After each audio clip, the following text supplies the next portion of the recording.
Hey everyone, it's Anson here from Weekend Garage. Today I'm going to be showing you guys how to fix your full window glass rear leak on your Ram DT 1500. This is a 2020 Rebel. First owner, 30,000 kilometers-ish. Last episode I showed you guys how to fix the leak on this side. As you can see, the water now flows over this ridge without it looking horrible. You can't even tell there's silicone in there. But what we did was we filled it with silicone all the way to the edge. Now we're gonna perform it for the middle and the end there. As you can see, I got some black electrical tape there because it's leaking a little bit. We're gonna take off the third brake light so we can put nice silicone all along the edge, all the way to the end. How you know your car is leaking is if you go in the rear here.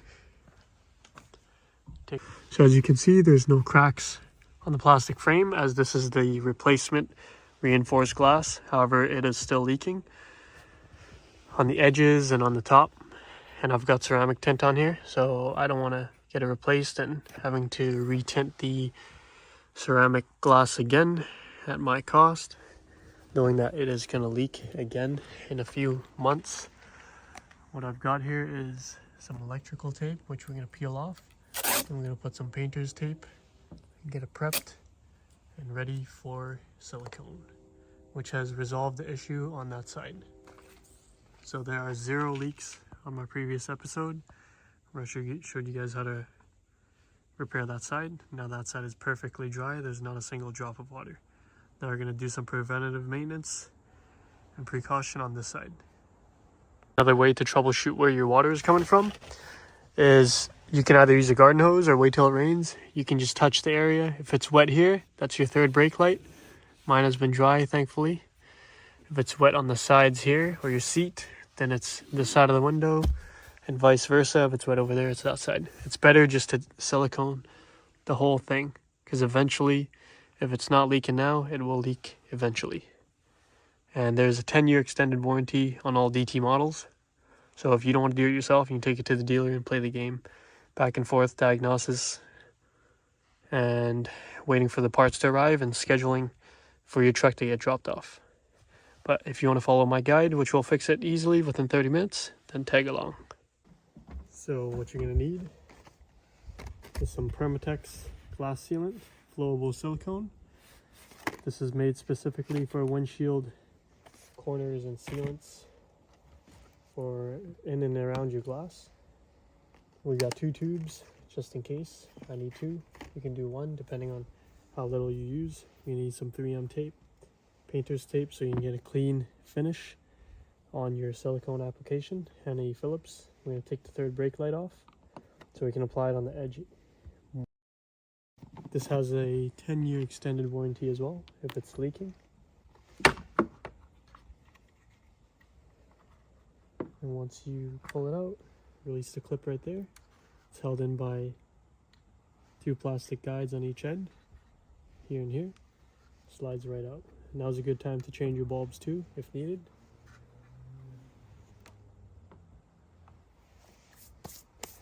What you want to do next, if you have, is blow on this edge with a air compressor and clean it with alcohol if you would like. However, I know my silicone is going to flow and cover up everything, so I'm not too worried about adhesion. So if we look up close to see why it's leaking, as you look closely, it is indented there. So water actually sits on the edge there. Right there. All along. And it just seeps in from the sealant.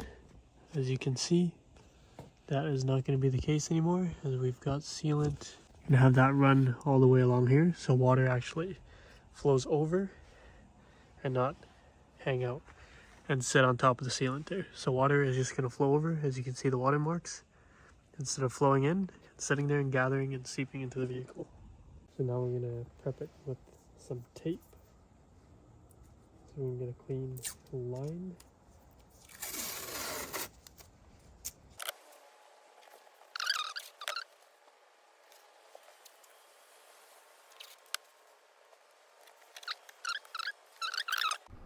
So now we've cut off the tip of the silicone applicator and we are filling the top of the rear window with silicone. We are just going to fill it all the way up until it's level with the edge of the glass near the top. So no water is going to linger up top and it's just going to flow right over.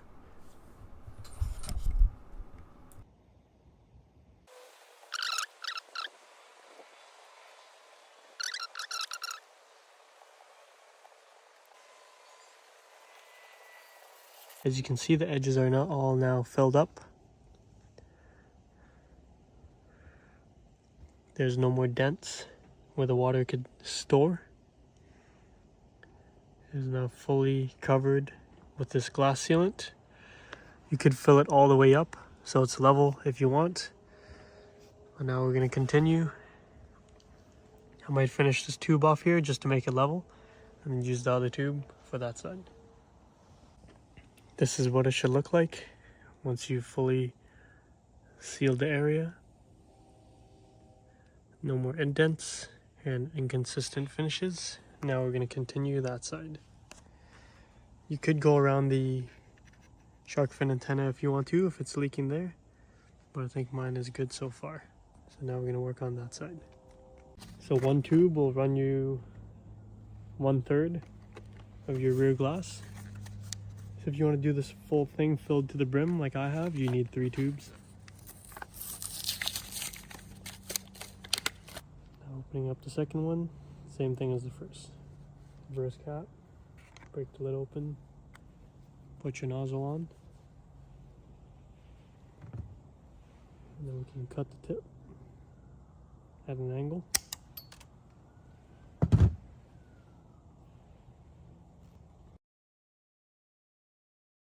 So now that we've finished applying the flowable silicone below the third brake light, we are now going to work on the left side of the rear glass.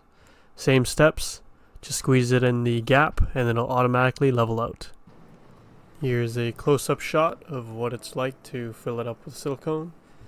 As long as it spills over a little bit, it's fine, as long as it's not spilling below the tape. So just squeeze as much as you can in there and it'll self-level inside the gap. This is what it should look like. If you've properly applied the silicone, it should be flowing over. And then once this dries off a little bit, we are going to use our finger or a tool of some sort just to flatten it out so it gives off a nice smooth finish. So now we're going to use our finger and run it along all the way from left to right. All the excess will spill over onto the tape, so you ain't got to worry. Once that dries off, we're going to peel the tape off tomorrow once we give it around 24 hours to cure. So don't get it wet during this curing period. For the middle brake light, you ain't got to worry about smoothing it out because the whole brake light is out, so it automatically levels in there. Once you finish smoothing it out like I've shown you here, you can just install the third brake light back on. So give it 24 hours to cure. And then you guys can do a water test with your garden hose. You can blast it. There will be no more water leaking after this fix, as I have tested it on my own truck. Thanks for watching, everyone. If you have any comments or questions, you can leave them down below. Have a great day.